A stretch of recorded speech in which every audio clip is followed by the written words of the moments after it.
Now, I said recently I'd start featuring more Reader's Digest sets because they don't get featured quite often on YouTube, and I've got quite a few because of complimentary ones from the repertoire manager at Reader's Digest, as was. This artist, Roger Whittaker, was a great favourite of my late father's. This is the best of Roger Whittaker. His great period was sort of late 60s, early to mid 70s. Now, it's 3 CDs. How many tracks are there on here? Let's have a look. I won't show you the CDs because readers digest CDs. The design of the actual CD label is always the same. So 21, 35, 55. It's about 56 songs on here. Great write up in there, but as ever, it doesn't say who wrote it. It was crammed as being the king of the safari jacket in the late 60s. My dad really admired him, and we ended up buying him a couple of LPs. I think the first one that he heard that he was very impressed with was the Mexican Whistler, and then he had a hit with Durham Town, and what was the other thing that he had? He had I Don't Believe in If Anymore. One time he actually had a BBC show. He'd been picked up after an appearance on Ulster TV.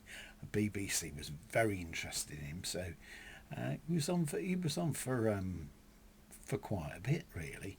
I know he had a competition, and it was to have him record a certain song, and I can't remember what the song was now, but I think Andy Williams covered it as well, so that brought in a few more for the writers anyway. But like I say, quite a decent writer there. Why the writer's not credited, I don't know. Some very smart photographs of him. He's also, I don't know if he still has it, he was a pilot's licence to fly jets, and I don't know if it was his own personal jet he flew, because Joan Collins' daughter was very ill somewhere or other, and he flew her back to the UK, which was very nice of him. Now I notice that the later photographs of him, he's not got hair on his head.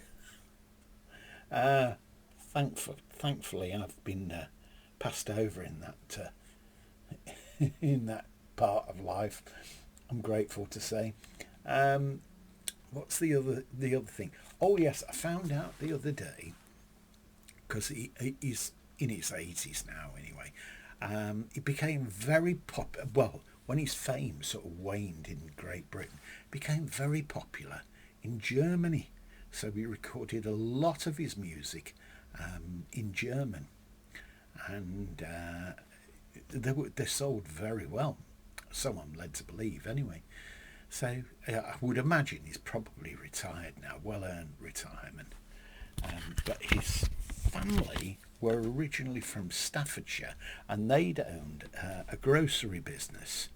And then his father had a motorcycle accident, and they emigrated then. Now the details here are that he was born on the 22nd of March 1936, and he was born in Nairobi to English parents. But the other details that I have on him is that his parents lived in Staffordshire. Let's just have a look at this. He says, Whittaker's parents, Edward and Vi Whittaker, were from Staffordshire, England, where they owned and operated a grocery business. His father was injured in a motorcycle accident, which I just mentioned about that, and they moved to a farm near Thika in Kenya because of its warmer climate. His grandfather sang in various clubs, and his father played the violin. Roger learned to play the guitar. Very sensible, Roger, very sensible. So there you have it anyway. Very successful career one way and another. And when you look at the discography, I know a lot of his records have been repressed, sort of made into compilations, etc. But this is a pretty good overview, this set of his music, and you'll always be able to find these things about anyway. But still, anyway, thanks for watching this, and I hope you've enjoyed it. And if you have, tick a like, because it's a big help to me. Thanks for now. Bye.